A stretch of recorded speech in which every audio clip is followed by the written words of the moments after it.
Good evening, everyone. Welcome back to the Carter James Ranch over here in the sheep pasture. Thought I'd start the video off by showing you the sky on a mid-March evening. It's just absolutely beautiful.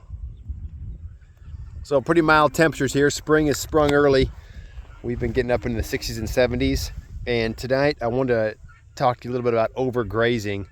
That's obviously the cardinal sin in agriculture, and especially if you're a grazer.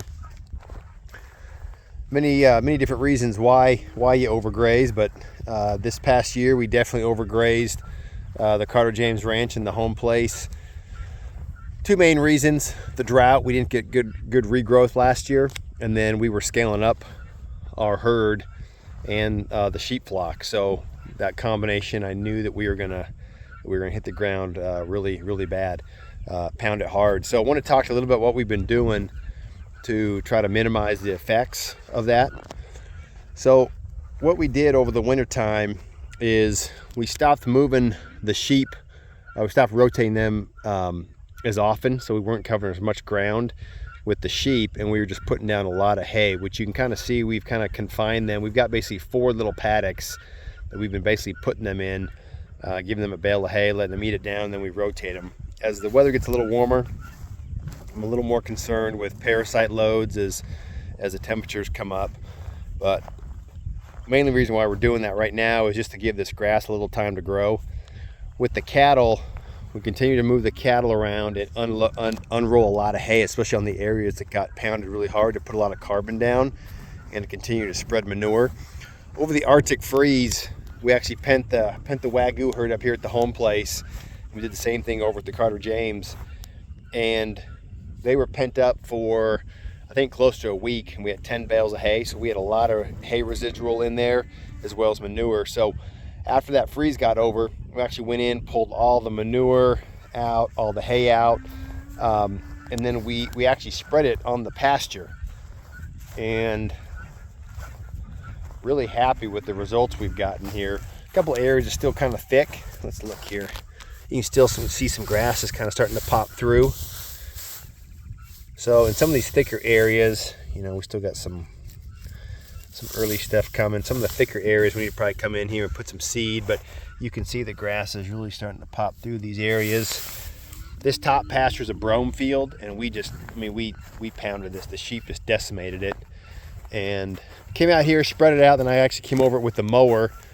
This little patch right here, I mowed a circular portion right here, and I'm super happy with how it's come back. I was actually worried that it wouldn't come back at all. So we're definitely getting some regrowth coming in, so that's good. So we haven't let the sheep out. Obviously I need to get this let this get taller. The sheep, because they're small mouths, they can eat this down real quick. So this is one thing to do when you overgraze: put a lot of carbon down, cover the soil up. Gives it a chance to pop back when you get a little moisture and some warm temperatures. So let's walk over here and show you where we pounded this area real hard with the cattle. We enrolled a lot of hay in this little section right off the driveway over here, and you're not going to be able to see it now that the sun's come out, but you can just see the growth here on some of these areas that we put a lot of hay down. And I actually came through here and raked this section just so it wasn't so thick in some areas. So we kind of raked it and spread it out, but you can see that grass is really exploding through. Here's an old manure pad. Let's turn this thing over. Nah, still not warm enough. No real activity here. But really happy with the result of the grass coming back, because I was concerned if we would have damaged the pastures. And we may have damaged it a little bit, but it's definitely coming back, and we will be able to graze this. But right now we're just letting it get a jump start, so the sheep, when they come through, they don't just take it down to the ground. So probably gonna let it rest here for another week or two. We'll keep the sheep, just rotating them in our little paddock kind of sacrifice area, and then we'll let this grass grow. But look at this section right here. So you can see just where we had some residual. Look how much longer that is and greener that is than everywhere else. So okay, we'll run over here. Here's another section where we had a little bit of carbon down. It's just amazing. so you can see the grass growth there. You come over, ooh, quite a bit bigger. So this is one big experiment for me, being new to agriculture and new to ranching. So learning how to monitor the land, adapt, make up for mistakes, and then try to not to duplicate those mistakes in the future. So I want to walk to a different part of the pasture and show you some results from unrolling hay and the animal impact as we've been battling broom sedge in this pasture that's been hayed for many, many years. I was just walking by the sheep real quick. I thought I'd give you a quick view of the flock. They're enjoying the evening. We are about 2 weeks out from starting to lamb, so we'll have lambs coming at the end of March. So be showtime pretty soon. I'm not quite to where I want to get to in the pasture yet, but I was passing the bulls here. We actually pulled the bulls out. There's Comanche and there's Cheyenne, and then over there's Diablo. And I just put a little steer in there with him just so he wasn't by himself. Hey, big boy. So we actually pulled these guys out. They were doing some breeding on some of our fall calving South Poles, and Diablo had to breed some of the Wagyu, but we need to get them out so that we're not calving too far into the winter time. But what I wanted to show you is this shade structure that I had built previously. Big welded deal. It's basically on skids that can be drug around the pasture. I'm actually working on a couple different shade structures now that are going to be on hay trailers. So looking forward to that. I'll definitely show that to you once we get these done. But this is 7.5 feet wide by, I think it's 22 feet long.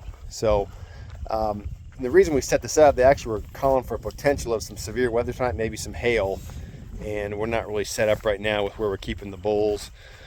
So my wife and I came out here and just put some tarps up just to give them some cover in case we do get some hail. But yeah, I'm actually pretty excited about these shade structures. Given the fact you use them for shade in the summertime, and in the wintertime you can use them for inclement weather. This will work great for some cattle, but this will work phenomenal for our sheep because they can get out of weather if we get something on the top and get something on the sides. So great for livestock cover. All right, I'm getting down here into the part of the pasture that I wanted to show you. So we got these just patches of broom sedge here. This is the orangey grass. Grows where the soil's poor. It grows here because this pasture's been hayed for a lot of years. Up until last year, it's been hayed for every year for probably the last 15 or 20 years. So taking a lot of the nutrients out of the ground. So broom sedge grows. Cattle don't like to eat it. Sheep don't like to eat it. It's poverty grass. So that's not good for anybody. One more thing I wanted to add. So with the overgrazing, we put a lot of carbon down with unrolling hay. We're trying to let the ground rest right now. One thing we are doing as well is we are running our chickens through so we can spread out the nitrogen to help facilitate grass growth. So we do run a mobile chicken operation with our laying hens. And then we do also run, here in April, we'll start running the meat birds when we get those guys in. So here's what I wanted to show you right here. Okay, we unrolled about 5 or 6 bales of hay right in this area where the broom sedge was it wasn't thick, it was just consistently throughout the meadow here. So I think you can see it pretty good on camera. We unrolled hay right here. That's where a bale went. And you can see very little broom sedge is in this right now. Now I'm not saying just because you unroll one bale of hay you're going to get rid of everything. You know, the broom sedge didn't show up overnight and you're not going to get rid of it overnight.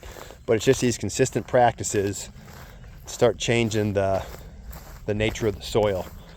So yeah, just unbelievable how we've got a lot of manure laid down here, and now we got a lot of grass growth. We got broom sedge there, nothing right in the middle here, and then we got another little deal of broom sedge right here. You know, here's another spot where we unrolled some hay.